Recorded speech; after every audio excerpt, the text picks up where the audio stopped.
Being on a Moth stage feels like a warm hug because you know that everyone there is there to listen. They want to be a part of this moment and to hear your story and to see themselves in you and what you're sharing.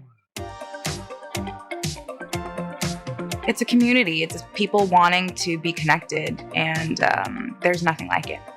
I enjoy listening to the Moth radio. I often have listened to it when I'm just driving in my car on my way to visit my dad. And the stories were just, full of humor and touching, and it just made my ride go very quickly. At DMH, we are an audience every day for those we support. We have the potential for our day-to-day interactions with those DMH serves to build a supportive foundation through engaged listening. We can be the audience for the stories people want and need to share with us. There are many forms of storytelling across time and cultures. This book will cover what we call Moth-style storytelling, sharing a true personal story out loud and without any notes. It's not always easy to sell a potential storyteller on the idea that they should get up on a stage to talk about themselves. Instead of rushing through life, it's an opportunity to stop, sit back, and reflect. Believe it or not, people you never met will line up to hear from you, the real you. When a storyteller is up on stage and they might be struggling, the audience is really there to help support them and be a part of that support network. I often run across people who are either scared to sign up to tell a story, they're very nervous to get on stage and feel like they might forget their story. And I feel like part of my job is actually to put them at ease and let them know that it's a very supportive, forgiving audience, and I'm going to be there on stage with them. So if they forget, it's okay. We'll be there, and we'll help you get through that story. And so I think that if there's a story that's maybe tugging at people, somebody's wants to share something, but they're worried about what people might think or where it might go, removing some of that pressure and just allowing yourself to find a story that is true to you, I think that's the most important part. That's the foundation. Everything else will come from there. Why true stories? There's a powerful connection that comes from hearing someone share their memories and lived experiences. Some Moth stories feature first-person accounts from people who've lived through events we've only read about in history books. You don't need to have made headlines to tell a fantastically gripping personal story. Some stories take a sweeping episode of history and break moments or interactions down into smaller, more intimate scenes. Others take what might seem like an ordinary event, getting your driver's license, a first kiss, the first time you voted, and imbue it with all the magic you may have felt in that moment. In both cases, the authenticity of the teller is vital. We listen with different ears when we can feel and believe that a story is true. And so, true became the guiding principle for Moth stories. Over the many years of the Moth, we've seen audiences of millions from around the globe gather to hear individual stories that reflect the world we are living in. What an extraordinary passport to experience the world from your point of view, to walk for 10 minutes next to you and hear one of your stories. Early on, we established and refined a few parameters for Moth-style storytelling. While rules may feel restrictive, we believe these limitations fuel creativity. Moth stories are true and told out loud in the first person. Moth stories are not read or recited. Moth stories always involve stakes and some sort of transformation. Moth stories are told within a specific time frame.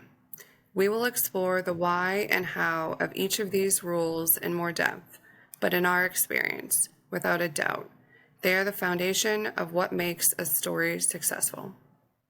The creative minds at the Moth listened to the stories, tens of thousands of them and counting. And through it all, the people who created the space for these stories and directed the tellers and told that guy in the back on his cell phone to knock it off and take it outside, those people took note of what makes the strongest stories.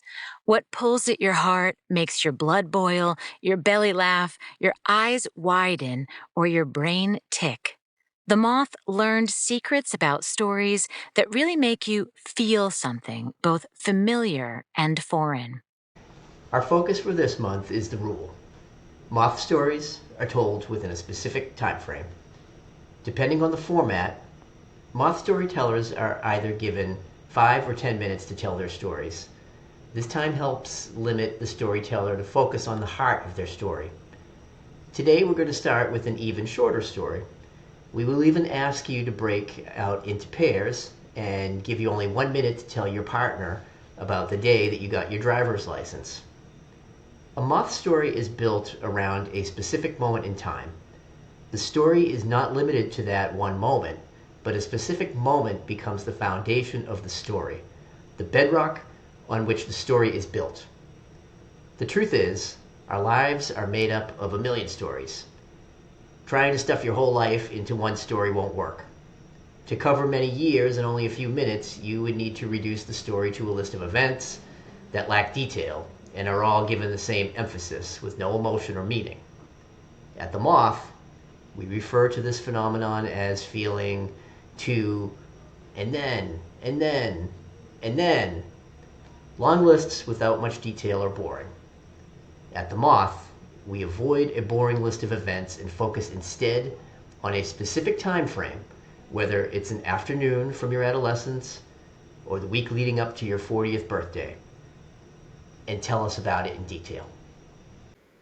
Consider just one vivid memory. What about that time you had a run-in with a mime on your lunch hour? Or that Mother's Day weekend you were asked to sing a solo hymn at church and forgot all the words? Or the time you found a plastic bag full of little toy cars you loved as a child in your grandmother's closet years after she died? In Moth storytelling workshops, we begin by identifying a scene. In the movie of your life, what's one scene you'll never forget? One brave participant might say, the time in 6th grade when we moved. Great. Now tell us for 1 minute, what was the moving day like? How did you feel as the car drove away? Put us into that place. What do you remember seeing, smelling, touching? What did you hear? What do you remember saying? What kind of thoughts were running through your mind? Really zoom in and stay in that day. You draw these details out from any or all of your senses. How did something feel, both emotionally and physically? Was there a sweet smell or an eerie whistling sound? Did someone use a turn of phrase that sticks with you? Was there a thought that ran through your head in that moment? Some of the best nights at the Moth can seem as though the storyteller and everyone in the audience are breathing the same breath. With each story, every brain in the room fires together. The hearts share beats per minute. Imagine how excited we were when we learned this feeling is backed up by science. A study led by neuroscientist Uri Hassan, a professor of psychology and neuroscience at Princeton University, found that when a person is listening and comprehending a story, the brain activity begins to couple or align with the brain of the teller. The scientific term is speaker-listener neural coupling. MRI scans of two brains, one talking, one listening, showed that brains begin to sync. Where the teller's brain showed activity or light up, soon after, the listener's brain will light up too. One catch is that this only happens when the listener is engaged and comprehending the story being told. Uri Hassan explains, your brain responses while listening become coupled to my brain responses, and slowly they become more similar to my brain responses. Every good storyteller needs a supportive and engaged audience. Everyone that has come to the Moth, they've come there wanting you to succeed. They want the host to do well. They want the storytellers to do well. They want everything to go well. So this is all of this, wonderful energy coming from the crowd. And so when you walk out there, you're just walking into like a cocoon of love. It's a beautiful thing.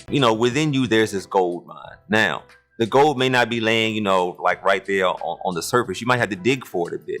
But within you, there is a treasure trove of stories and storytelling. There's no way you get through this life without having a story to tell. Now, you may not feel like you want to tell that story. But if you get with the right people, the right directors, the right producers, people who can really sit down and help you to draw your stories out, I'm telling you, within you is the most incredible story. You just have to dig for it a bit.